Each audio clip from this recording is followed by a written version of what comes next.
And Manuel just said that like I can't unsee it. Like I can't go back from this. Like it's impossible because it is a big deal. It's impactful. Yeah. It's impactful to realize how the normal life is such a big deal for like Cuban people. Right.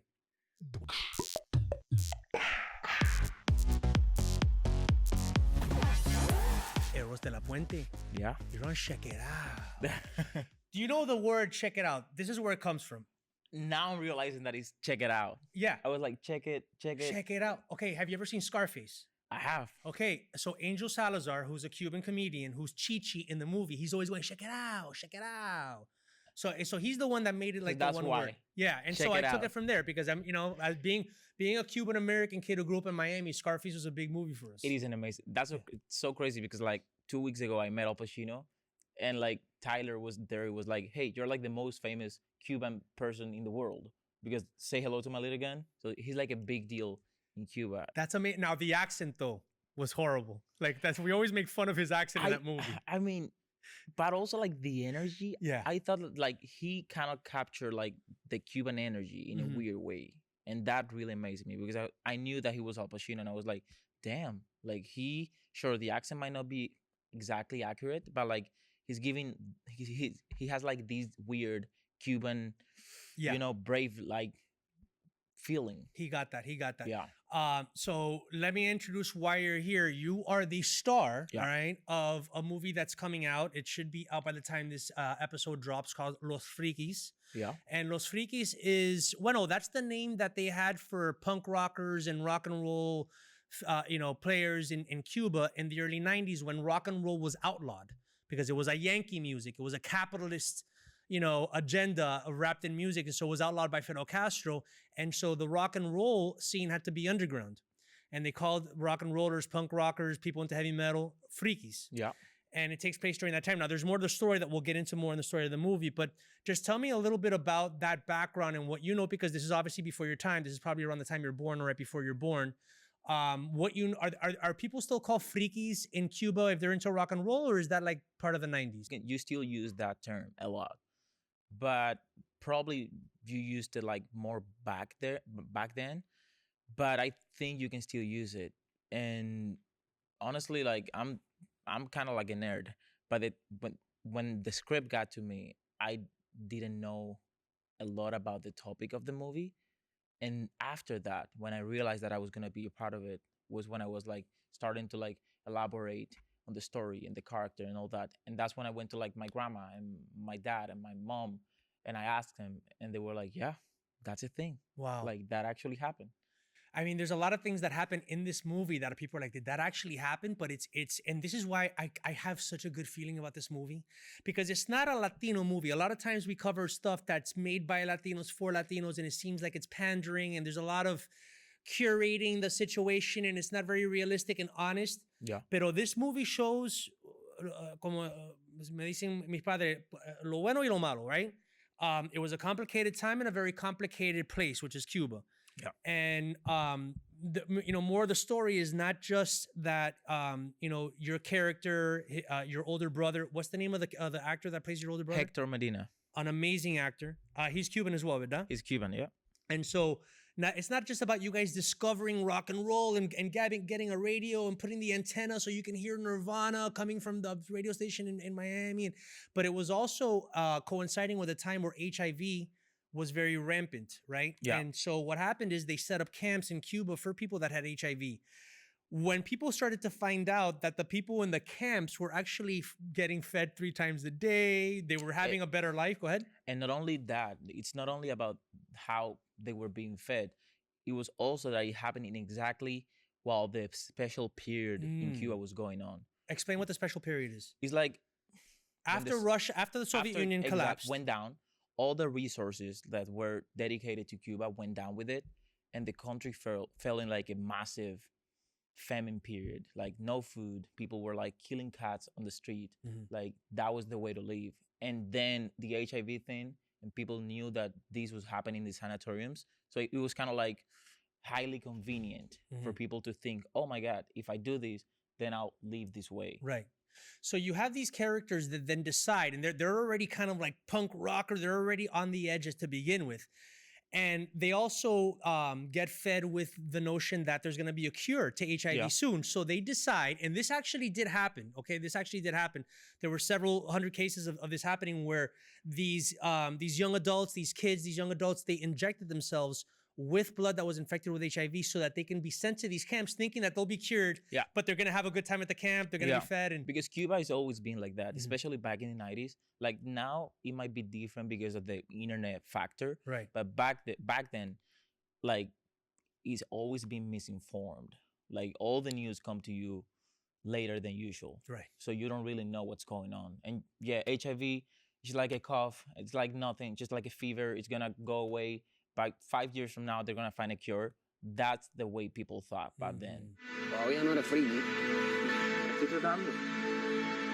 No lo sigas intentando, mi hermano. I had seen a documentary called Los Últimos Frikis, which is Yeah. about the band Zeus, I think. I watched it. Yeah, amazing. So I thought it was going to be about them when I saw this title. And I do know that one of the producers is Phil Lord, who I believe is half Cuban. He grew up in Miami, where I'm from. Did you get a chance to meet him? Yeah, he's amazing. Yeah? He's amazing. I'm sure he's going to help you out with like agent. When this movie comes out, reach out to him. He'll get you the agent, the manager.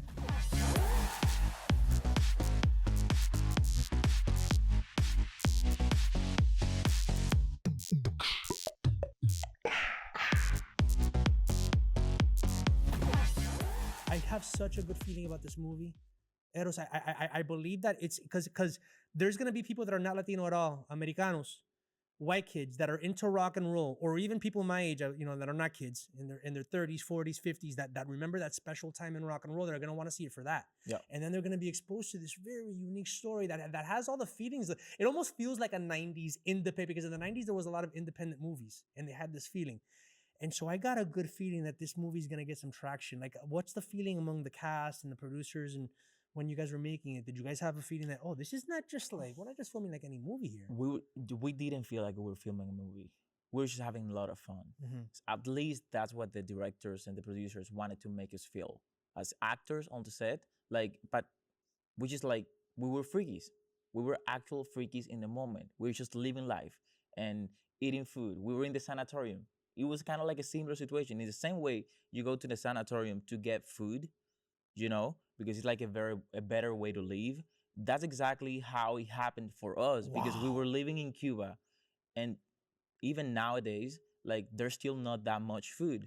So we're going out of Cuba to a country that has a lot of food compared to Cuba, and you're experiencing that leveling up of experience for a moment. So we were freakies having a similar experience. We were staying at a hotel all together, bedroom to bedroom, living, that was the freakiest experience. So we became the characters, and every single situation kind of like aligned so that we could be these guys in real life.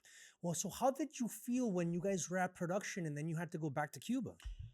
I was the saddest guy in the world. I didn't want to go. Because, again, I think the experience of like filming the movie and meeting these guys that I never knew before became such a beautiful and impactful experience. Like, these guys became my family. Yeah. And then I had to say goodbye to them. Now, did they understand your particular situation? Because like you said, a lot of the other casts, they were already outside of Cuba. They weren't going to go back to Cuba, right? Hector wasn't going back to Cuba after the production, did he? Yeah, but he was the only one. He was the only one. The rest of the cast had to go back to Cuba. So we were all back together. Wow. Yeah. The last couple of days must have been hard of the production it was before the last you went. day. It was just the last day when I realized that I was actually going to Cuba. It was like, I missed my mom and my sis, sure, but I also knew that this was over. But did you already start formulating a plan in your head? Well, okay, now that I have this movie coming out, because it's an American production, ¿verdad? Yeah. So and you know that it's gonna come out in the United States. Yeah. It's gonna be seen all over the world. Did you already start formulating a plan? Okay, well, this is my path. I just gotta go back to Cuba, figure it out, and then I'm gonna come to the United States. Well, if I'm being completely honest with you, I think I had thought about that path even before I had done the movie. Okay. I was just at my place, and I'm like, I want to be an actor, and I want to do it right. I don't like the movies that are done here in Cuba, so I want to do great movies in other countries. So I had decided that, I need to get out of here. So I either need someone that can bring me out of Cuba to the States, or the money to get me out of Right. Cuba. That was way before the movie. And then once the movie happened, that I had the money to bring me out of it, I did. So we'll get back into how you got cast in this movie because I Sure. think it's a great story. But just some insight. If you want to be an actor in Cuba or a filmmaker, but let's just say in your case an actor, what is the pathway? Is it, do you go to school? Are there productions that the government funds? There's Can you like, become a movie star in Cuba for Cuba? in that world, basically you can, but personally I just wasn't pleased with the ultimate outcome. Mhm. Like I wanted more. But basically technically you can, like you can, there's like group theaters, you can do a lot of theater. You can from there, because there's like the term agent, it's like not really a thing. Mhm. So you just like go to a group theater, then you meet someone that's doing a short film, Mhm. and then that person is like, hey, I want to take you in, and now you're doing a short film, and then after that, that person talks to the other person, and you're doing two short films, and it's like, And where do these short films play? In theaters, on TV? Like where do you see them? I don't really know. I don't really know. Are there any original scripted shows on Cuban television? I mean, I went to Cuba. I remember I just saw the news and I would see actually American films redubbed in Spanish. That's what I saw on the Cuban television. But are there original like telenovelas? Are there any original scripted They are. TV? Yeah, They are. Okay. They are. It's just like, it's not exactly great.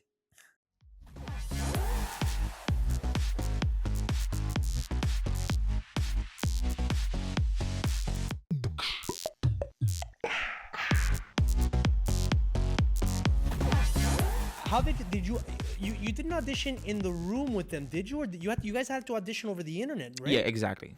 And so I know in Cuba you can only get on the internet for a limited amount of time. Yeah. So how did that work? They had to give you money to then you For the audition specifically, I think there was a person in charge. So I wasn't having, I didn't have to spend any money on it. But once I got casted, that's when the tricky part started, because I knew that I had to talk to them all the time. How does it work exactly? Like you buy like a card with a number that you pay. How do you, or you have a credit card that you put into the internet? Dude, you're sending me back to Cuba right now. I think you kind of like buy a SIM card. Yeah. And it has a certain amount of time that you can exactly, surf. but it's like very bad. Like the internet, like the megabytes. Yeah. Dude, you run out of them so quickly that there's like Cuban rules that you don't talk about, but like you can't be on YouTube for like more than 5 minutes, because your package is gonna run, like it's gonna expire. So it's like you can't be doing YouTube 5 minutes. How do you have enough time to even learn how to go to everything on the internet? Because like you learn on the internet by diving deep for hours. Kids are, no, you have to learn how to use the internet like 5 minutes at a time. Yeah. I don't think you learn. I think there's ways to like get a different kind of internet. Right. I don't know how people did that. Yeah. It was like one guy in the neighborhood Yeah. that figured it out, but nobody else did. Wow. But So little by little, you're doing these incremental interviews.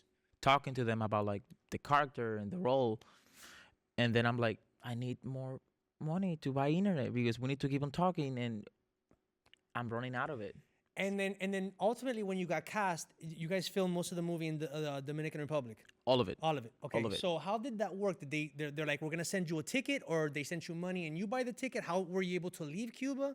Did you have to did you have to get special permission and tell the government, look, I got cast in a movie? I think we did have to get some sort of like special permission, but being truly honest with you, I had no idea. I just did exactly everything that they told me to do. Go get a passport. I went, got a passport.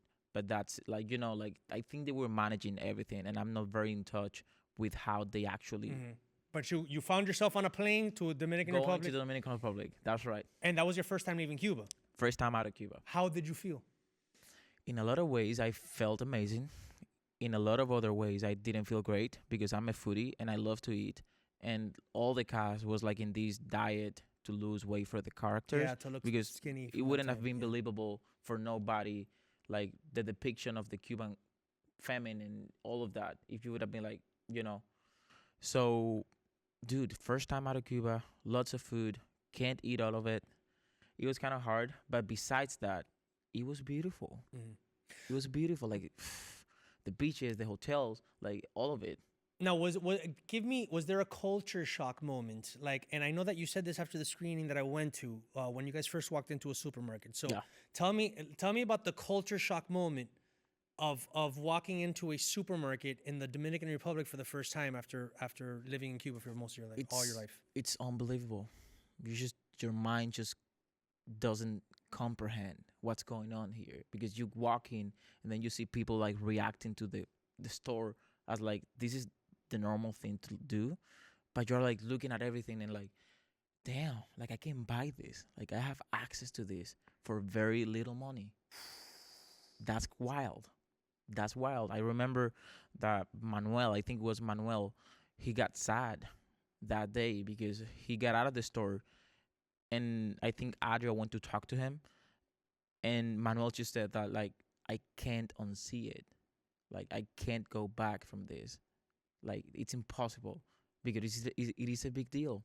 It is a big deal, and it's like it's impactful. Yeah. It's impactful to realize how the normal life is such a big deal for like Cuban people. Right. Wow. Gosh. It strikes me again as someone of Cuban descent and who visited Cuba in 2015, and this is very personal. That's why watching this movie, what I want this movie more than anything, right? And yes, start a conversation about Cuba and all that kind of stuff. We always want that, but really, what I really want this movie to show is just the personality and the soul of Cubans, and of course, through the music, through the situation, through the passion.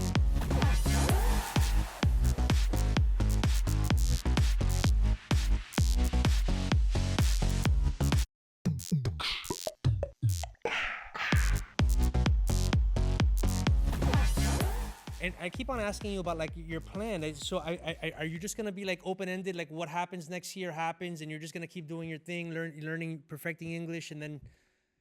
Right now, my plan is like get a manager, get an agent, and start auditioning. Yeah. I haven't been auditioning since I came to the States. Can I give you some suggestions? Sure. Because you have a phone. Yeah. Start filming a little, even if it's just on your phone. Start thinking of things that you can do on your own.